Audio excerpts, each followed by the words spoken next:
मुख्यमंत्री माझी लाडकी बहीण योजनेतील लाभार्थ्यांना ई-केवायसी बंधनकारक आहे, पण ई-केवायसी करताना झालेल्यांना त्रुटी दुरुस्तीसाठी पर्याय खुला करून दिला आहे. दुसरीकडे ई-केवायसी राहिलेल्या महिलांसाठी मुदत वाढही दिली आहे. तसेच संशयित लाभार्थींची अंगणवाडी सेविकांमार्फत पडताळणीही सुरू आहे. ही सर्व प्रक्रिया 31 मार्चपर्यंत पूर्ण करण्याचे शासनाने आदेश दिले आहेत. त्यामुळे लाडक्या बहिणींना आता डिसेंबर 2025 ते मार्च 2026 या 4 महिन्यांचे 6,000 रुपये एप्रिलमध्ये एकदम मिळतील, असे वरिष्ठ अधिकाऱ्यांनी सांगितले. लाडकी बहीण योजनेतील लाभार्थ्यांना प्रत्येक महिन्याच्या 10 तारखेपर्यंत लाभ वितरित होईल, असा शासन निर्णय घेण्यात आला आहे.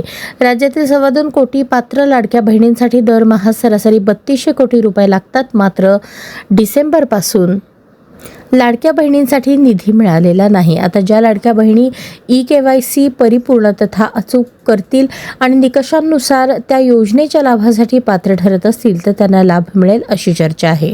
पण ई-केवायसी अचूक असलेल्यांमध्ये हजारो लाभार्थी 21 वर्षांखालील आहेत, तर काही 65 वर्षांवरील आहेत. काहींचा मृत्यू झाला आहे. अशी नावे योजनेतून कायमची हटवण्यासाठी ही कार्यवाही सुरू आहे. तत्पूर्वी त्यांच्या अंगणवाडी सेविकांकडून घरोघरी जाऊन पडताळणी केली जात आहे. त्यामुळे ई-केवायसी त्यातील दुरुस्ती आणि पडताळणी पूर्ण झाल्यावरच पात्र लाडक्या बहिणींचे पैसे वितरित होतील, असे वरिष्ठ अधिकारी सांगत आहेत.